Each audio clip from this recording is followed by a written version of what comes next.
To win $1 million, 6 players must hide in a rundown yard. If they can survive a 1-hour search by the hunters, they'll walk away with the $1 million. Player 1, Marcus.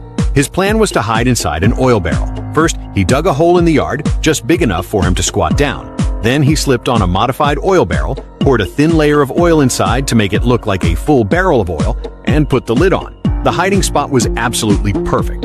Player 2, Ethan. He curled up inside a discarded tire and covered his whole body with an inner tube. From the outside, it just looked like any ordinary old tire. Player 3, Henry. He'd taken the engine out of the pickup truck in the yard beforehand, and the space inside was just right for him to fit.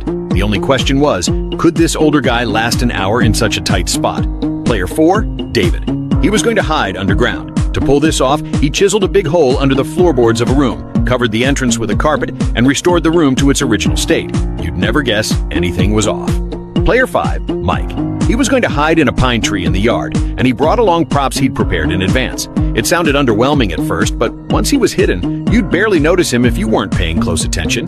It all came down to how careful the hunter was. Player 6, Lucas. He planned to pretend to be a mannequin. He took the mannequin apart and tied the pieces to himself, but his large build didn't quite match. With a friend's help, he struggled into the clothes and pants. In the end, aside from looking a bit bulkier, there weren't many flaws. Once all players were hidden, the 1-hour search began. As soon as the hunter stepped into the yard, he checked the host from head to toe first. After all, the host had helped each player hide. Dirt on shoes or leftover paint on hands could be key clues. Then the hunter suddenly jumped onto the pickup truck to scout the surrounding area and potential hiding spots, which scared the daylights out of Henry hiding underneath.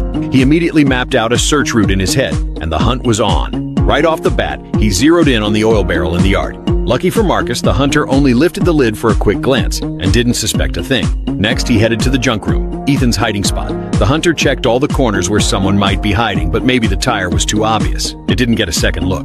Then the hunter planned to clear out the rooms one by one. On his way to the next room, he suddenly noticed the pickup truck in the middle of the yard. His gut told him someone was hiding there. He circled the truck carefully, lifted the hood, and Henry, wearing a mask inside, nearly scared the hunter half to death. After eliminating Henry, the hunter checked the swimming pool, but since it hadn't been used in ages, it was just a storage space for junk. When he got back to the ground, he spotted Mike hiding in the tree right away. Mike's cheap leaf props gave away his position, making him the second player eliminated. Less than 15 minutes into the game, the hunter had taken out 2 players. The agile hunter climbed onto the roof next and saw 2 mannequins. He kicked one right off the roof, and he immediately saw through Lucas's disguise. At first, Lucas tried to keep up the act, but when the hunter grabbed his foot like he was going to throw him off too, Lucas panicked and revealed himself.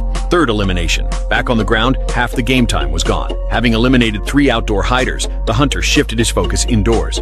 He had no idea Marcus was hiding under the oil barrel, but Marcus wasn't having an easy time either. He suddenly couldn't hold his bladder anymore and had to relieve himself on the spot to avoid getting caught.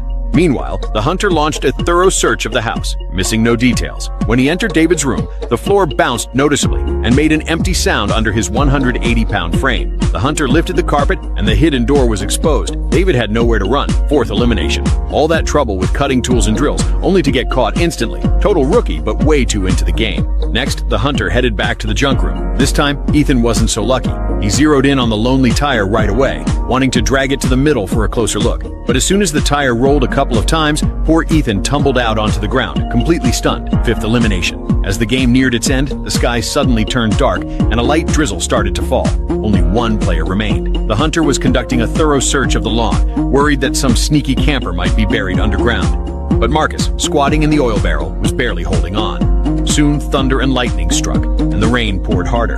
The hole under Marcus's oil barrel filled with water. He couldn't take it anymore and had to climb out voluntarily. With just 4 minutes left in the game, the hunter insisted he won because Marcus couldn't hold on. But Marcus argued it was an unavoidable circumstance. He was forced to reveal himself, so it should be a tie. The two got into a heated argument, neither backing down. In the end, the host put an end to the dispute with a final call: split the prize money evenly. So, what do you think? Who really won this round?